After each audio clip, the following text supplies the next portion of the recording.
Yes, folks, it's Tales from the Jails with John G. Sutton. Do please like and subscribe. You know, it really helps. And your comments.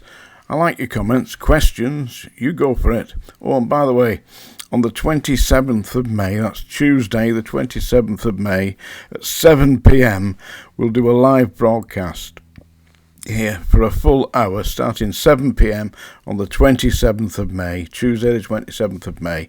So you can tune in then. Please do tune in then. The more the merrier. Ask me the questions. Insult me. Go for it. I'm all up for that. I'm going to talk today about Shithouse from Southport. The Southport Shithouse. Yes, he's been at it again. Throwing boiling water over prison officers. Now, where is this idiot coming from? I mean, he's obviously, seriously, mentally deranged. And what do? They give him a plug, an electric socket, an electric kettle into his cell so he can make himself a nice cup of tea, except that's not what he does. He cuts a full load of boiling water and teams it over one of the staff, who ended up in a hospital. And who is he sharing the unit with? The unit in BELLMARSH prison, in HMP BELLMARSH? Who is he sharing that unit with? Yeah, I'll tell you who he's sharing it with. Hashim Scumbag Abadi. The guy who's serving 50 years, numerous 23, 24 life sentences for the organising the Manchester Arena bombing. Hashim Scumbag Abadi. Yeah, and the Southport Shithouse is teaming up with him in there. What are they playing at? I heard on BBC Radio 4 today, BBC Radio 4, they had a guy called Tom Wheatley, who is the chairman of the Prison Governors Association. And he's saying, well, they can use many things to injure prison staff. Of course they can, but that doesn't mean that the government and the prison service has to provide them. Yeah? I mean, I've seen numerous incidences of people being scalded. Ian Brady being one of them. When he was at the Scrubs, he got a boiling water bath. They held him down in one of the recesses on D-Wing when they tried to place him on ordinary location. He lasted about 2 days, until his skin started peeling off. But I mean, what is happening here?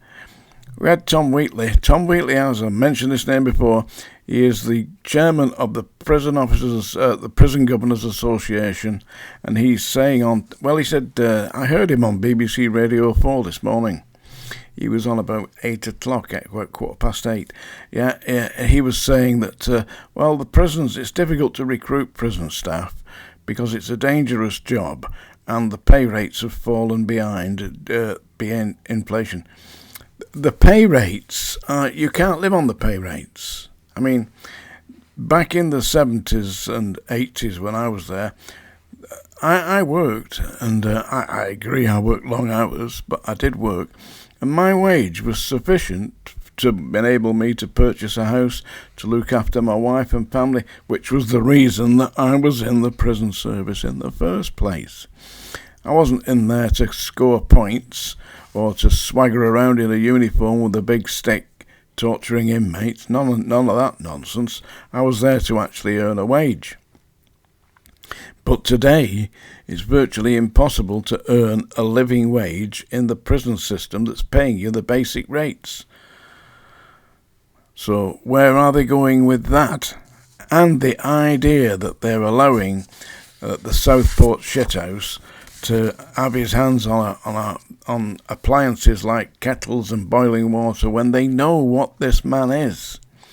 And if he's associating with the scumbag Abadi, then Abadi was at HMP Frankland when he threw boiling oil over prison officers and attacked them with a knife.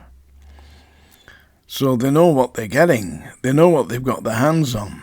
Listen, if anybody with any saying the government or the Ministry of Defence or the Ministry of Justice is watching this. Listen, you've got to build a massive vectus, a massive strong prison remotely located where the inmates are locked in by robotic controls. There's no reason why you can't do that.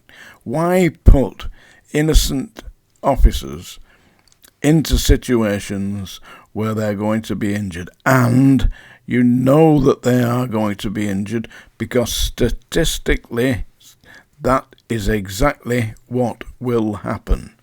They are going to be injured. And when they're injured, I'm telling you this, one of the guys who broadcasts on here, it's called Sam, yeah? He has a podcast, a prisons podcast, something like this, called Real Porridge, yeah?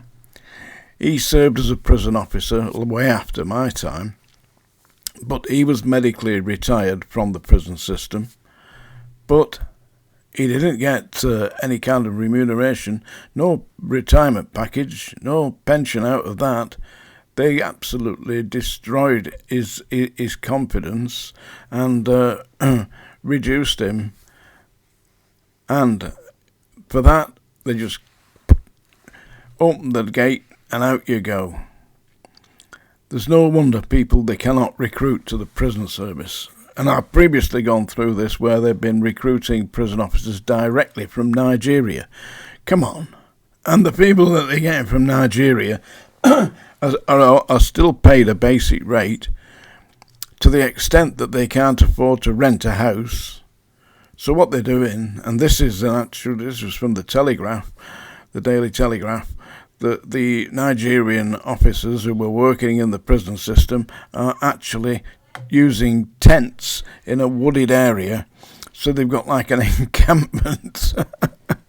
You couldn't make it up, eh? You really couldn't make it up. So the Southport shithouse has been at it again. They've been allowed to do it. Where's the big boys when you need them? You wouldn't allow your daughter to go and work in a place like HMP BELLMARSH, would you? But people do. It's an extremely dangerous job, and as for Tom Wheatley saying it's perfectly acceptable for prison officers and they're doing a great job. They're doing a great job with their arms tied behind the back. In some prisons you've got 100 inmates to one officer. You press the alarm bell and you get the Vernon girls. What use is that? The hostess system is an insult. I'm telling you, this system has gone down the pan. Tales from the jails, that's my rant for today. And as for the Southport shithouse, I know what would have happened to him. Let me tell you this, he wouldn't be serving 50 years. His time would be up. Listen, that's the song ringer, folks. I'm ringing it because I'm about to destroy another song. But you've asked for it because you're here. Do please like and subscribe, add your comments, and don't forget the 27th of this month we're going to do a live broadcast here. This is a song I'm going to sing. It was originally by the Ink Spots, also done by Billy Holiday.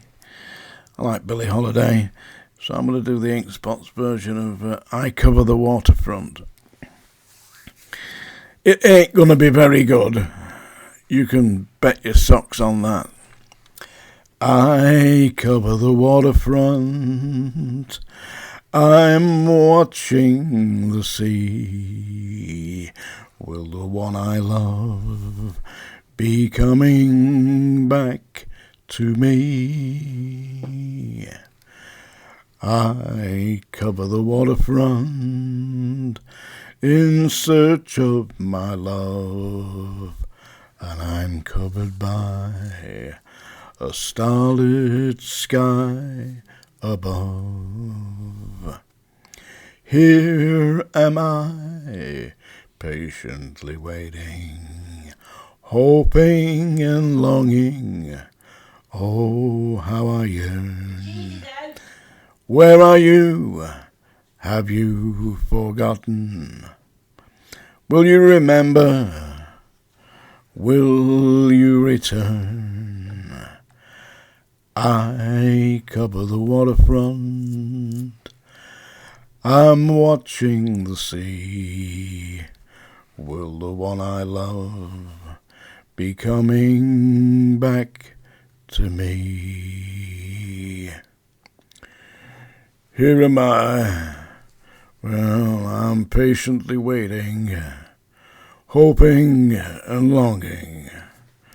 Oh, how I yearn. Where are you? Have you forgotten? Will you remember? Will you return?